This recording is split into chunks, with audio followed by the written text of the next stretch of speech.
I'm back to another episode of the Parkinson's Policy Podcast, where we advocate together to raise awareness and advocate and advance meaningful policy for the Parkinson's community. From Washington, D.C., directly from the U.S. Capitol and beyond, we bring together senators, representatives, researchers, and advocates to amplify the voices of people living with Parkinson's disease and the community.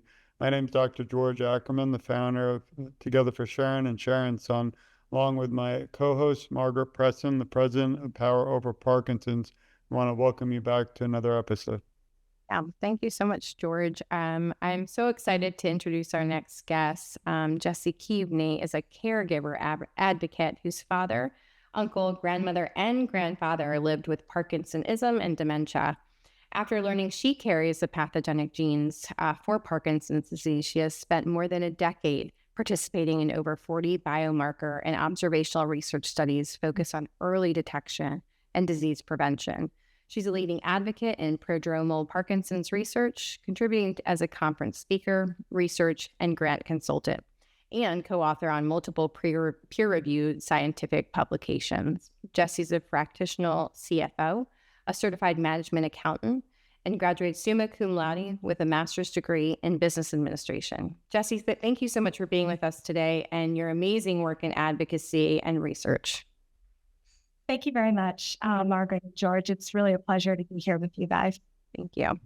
Well, I agree. Welcome to the show. It's an honor. I had the chance to meet you. It was just perfect timing. And then also the exciting news on the council. We both want to congratulate you, and you're our voice too, so no pressure, but we know we're in good hands and hope to be a part of that process even from the outside. I mean, I always tell Margaret, I feel like we're now a reporting channel. This is the news for Parkinson's policy because it's nothing like it out there for some reason, but I think it's not just part of history.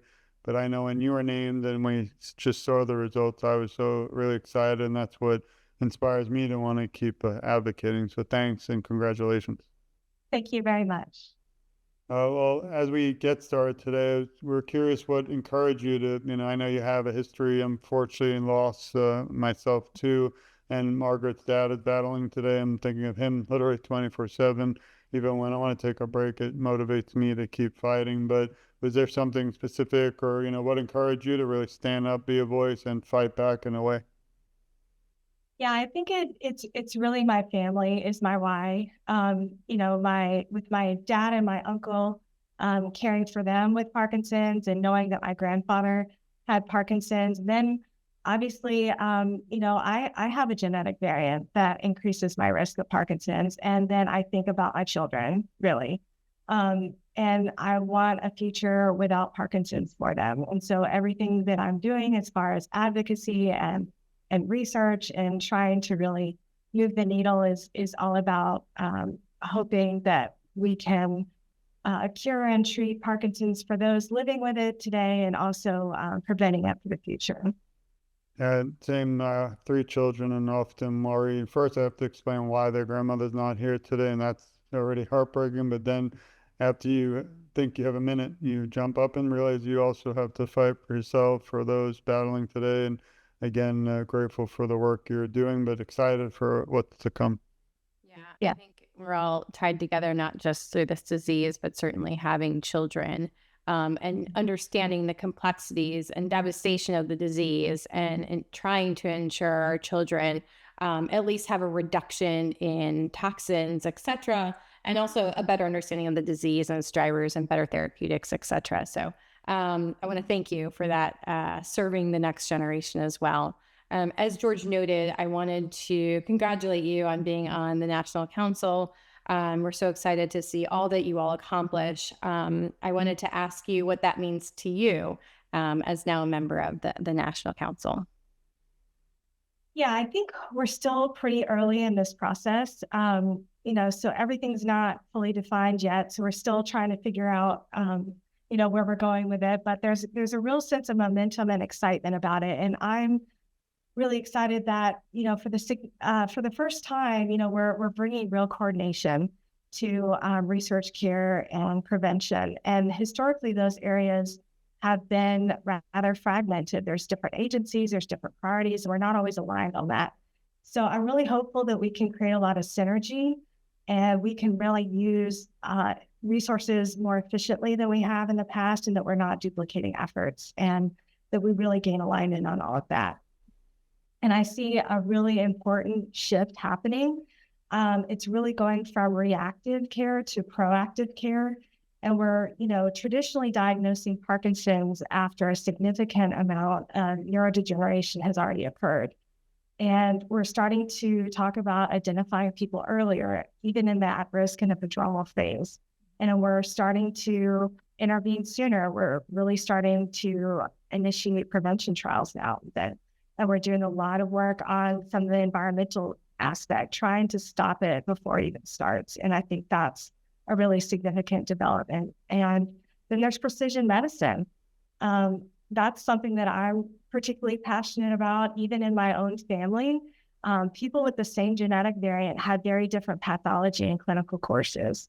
And I think that really reinforces that people are not averages, and our approach to Parkinson's shouldn't be either. It's very individual, and we need to figure out what's causing individual people's Parkinson's so that we can actually pinpoint and target that and then be able to treat it and to cure it. And if we get this right, we're not just managing symptoms better, we're actually changing the trajectory of the disease. And so that's why I think this plan is really important, is to gain alignment on how best to do that. Like, how many folks have we met along the course of this journey with, well, I think I had Parkinson's 5, 10, 15 years prior to diagnosis. And the fact that we are now, and with your advocacy, waving a flag on saying that's not right, to live with neurological disorder that amount of time without diagnosis is very meaningful, so that we can really mitigate that phenomenon that shouldn't be there to begin with. So I appreciate that advocacy as well. I was excited to meet you in DC and advocate together. Excited for this show, but even more excited for the June, the first official. It's part of history. It's the first ever council meeting, and I hope Margaret and I might even try and pull some magic. And won't be there live, but we'll do something, here for everybody. It's almost like the sports games, but this is more important. So I'm really excited to not be in the room, but think of you as you're there fighting for all of us as a former, unfortunately, caregiver.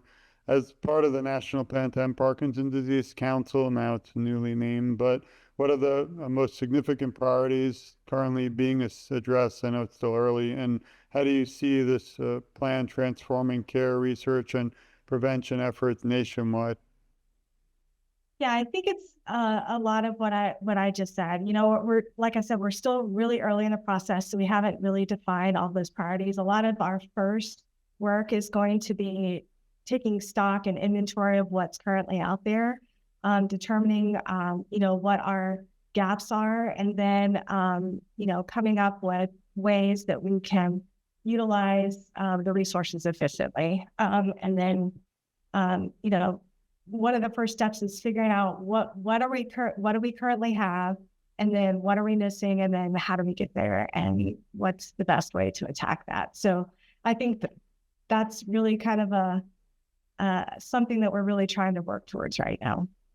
I think it's also amazing that we can, meet like this now before, and then hopefully in the future, not just follow up, but keep in touch just to see the progress or the lack of. So it's as we know, we're all excited. I remember jumping up, even though my mother, it's kind of too late, but excited for everyone else still today when the plan was passed. And then, as we all know, now it's 2 years moving forward, but it's still the best things are, yet to come. So I wanted to thank you again for that. Thank you. Thank you so much.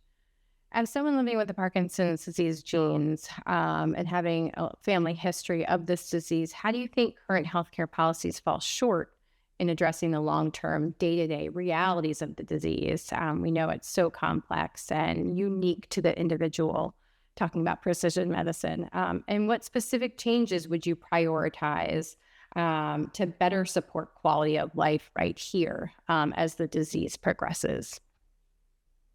Yeah, I think, Parkinson's is often just thought of as a movement disorder. But the reality, as you know, is much broader than that. It's cognitive changes, it's sleep disruption, it's autonomic issues. And there's really a significant caregiver burden as well. And unfortunately, a lot of that is invisible. So it's harder for people to really see that and to understand. And it unfolds over many, many years. It spans, it can span decades. Um, and from the outside, people don't see the physical pain. They don't see the mental fatigue. And there's a real frustration in gradually losing your independence. And all of that takes a real emotional toll, not just on patients, but also on families. It really affects multiple people in the circle. And there's a major issue with fragmentation. Patients are often navigating neurology, their mental health, and physical therapy, and so much more. And without much coordination between all those different providers, and not everyone has a care partner even to help manage that. I have many friends with Parkinson's who are doing this alone, or they have families that are, simultaneously trying to juggle jobs and kids and caregiving responsibilities. And it's really, really difficult. And so if I could prioritize changes, I would probably focus on three things. Expanding access to multidisciplinary care, supporting caregivers more intentionally, and aligning reimbursement with quality of life. And it's not just simply reimbursing clinical visits or procedures alone. It's really about the whole picture. Because Parkinson's really isn't just a clinical condition, it's a full-time life management challenge. There's so much that goes into quality of life and managing it over many, many years. I never dreamt I'd be an advocate. So, I mean, I was prior to my mother being diagnosed, law enforcement lawyer and fighting for victims of crime and their families. And then I kind of got swept up in advocacy because of the loss of my mother. And she had battled it, we think, for 18 years, but she felt alone. And I didn't even know the word disease came after Parkinson. That's for a long story there. But as we all sit here literally live, we're all advocates. We're advocating, and we do it really 24/7 till there's a cure. But as advocacy plays a critical role in shaping policy, as we saw at the forum, what can individuals, families, and communities impacted by PD do right now to help drive meaningful change, ensure this plan and the council has a real lasting impact? Sure. I think a lot of people do wonder, what they can actually do to make a difference if they're just a single person.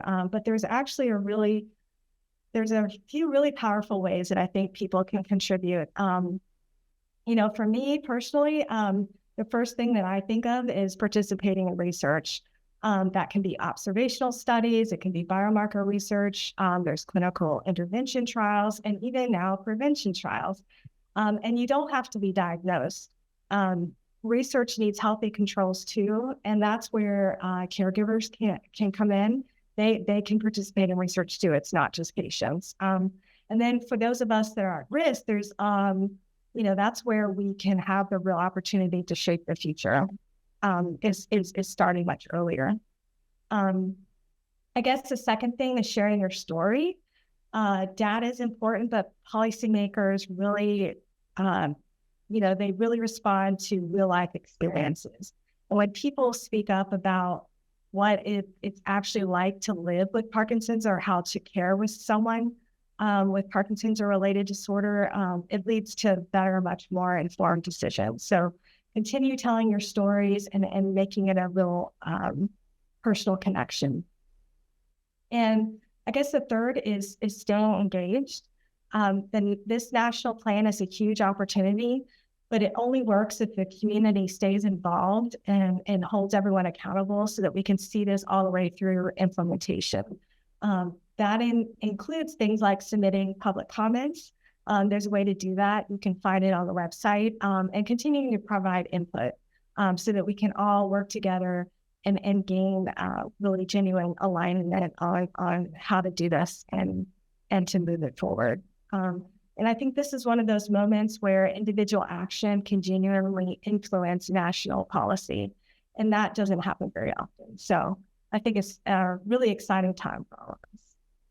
I remember when we left DC, it was really the work starts when we get home. And that's what we always say here on the show, that everyone literally listening can reach out for free. It doesn't voluntarily, but it's important to write to your representatives. I know after every show, I'm in South Florida, and I won't say a name, but I write to my representative every single show. Still haven't gotten it in a year, but I'm still going to, after we close, I'll be writing him again. And just for a few minutes, if they want our support in the community, it doesn't matter what party, need to start listening. And again, I feel you'll be a voice for us all in DC. So thank you. Thank you so much. I wanted to ask about kind of talking about early diagnosis specifically.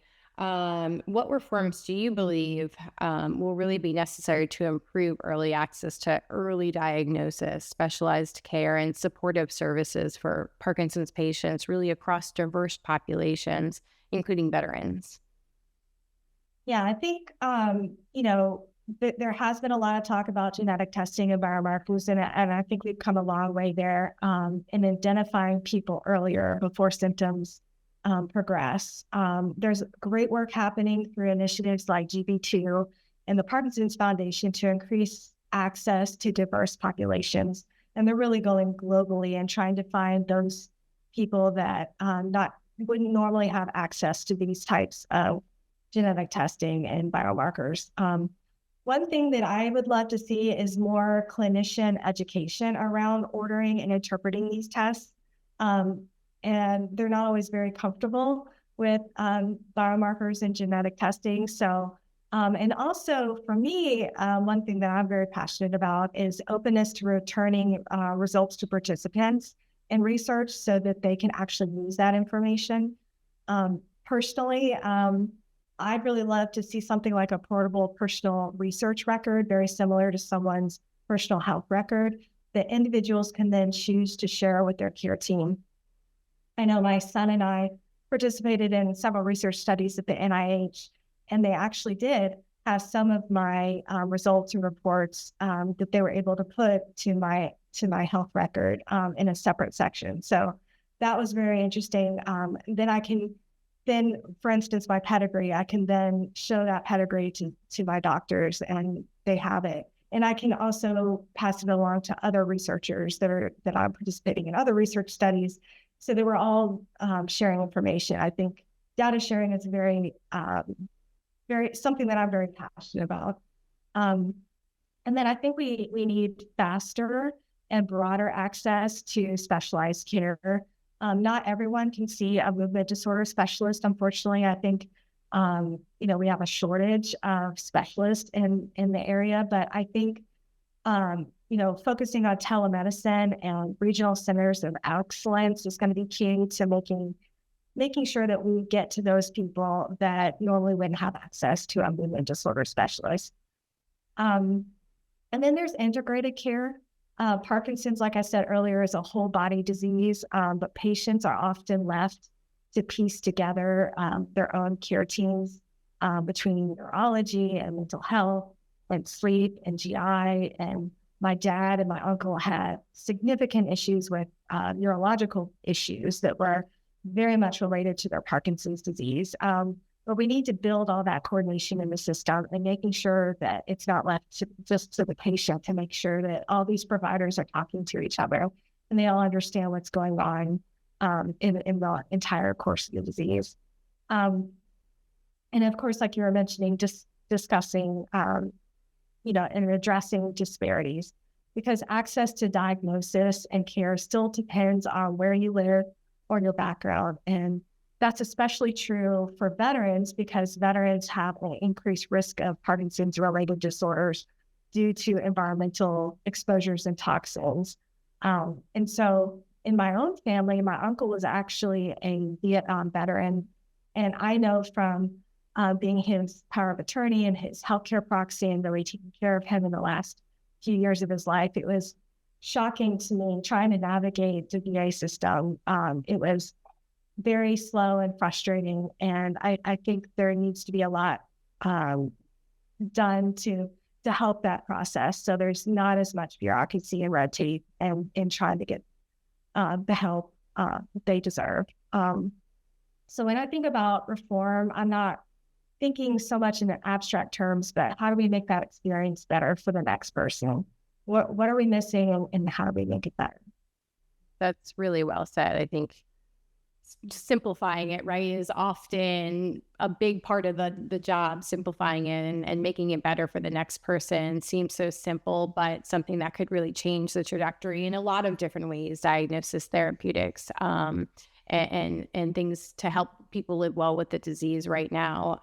I especially appreciate the piece in terms of just creating higher level education for general practitioners and kind of your first line medical team to getting them a little bit more equipped with not only the disease, but some of the genetic factors associated with the disease, I think is so important because they are often the first line people go to.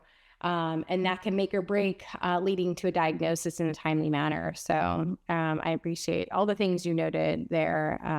There's a lot of work to be done, but I know with a clear vision such as yourself that you have and the rest of the council, I know we'll see some movement, some positive movement.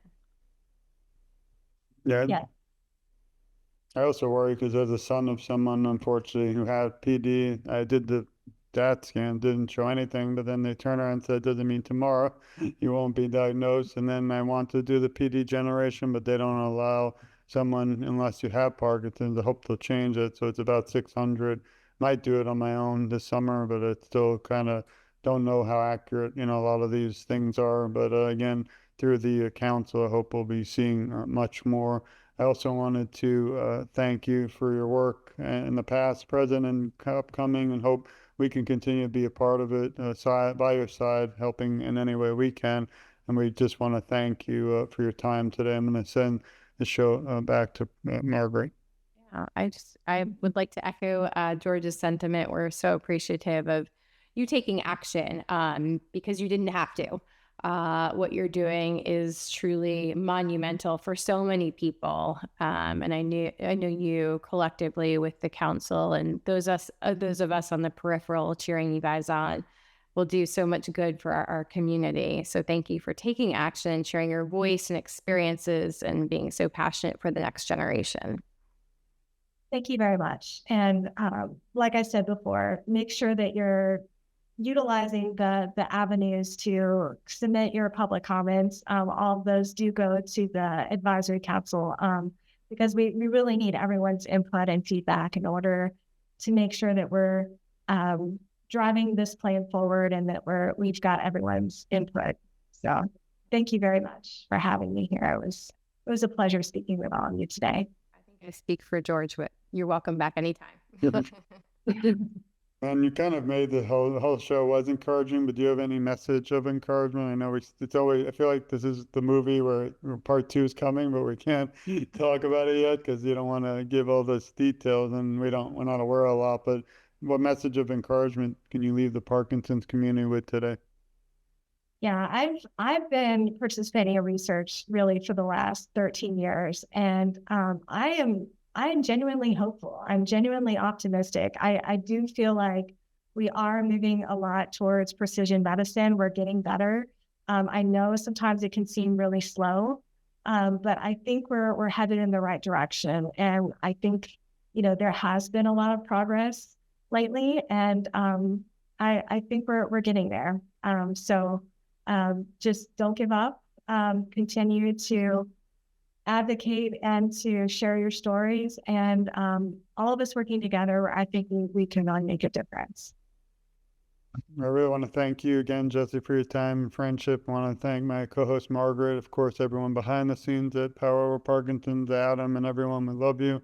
And we especially want to thank this incredibly encouraging and inspiring community.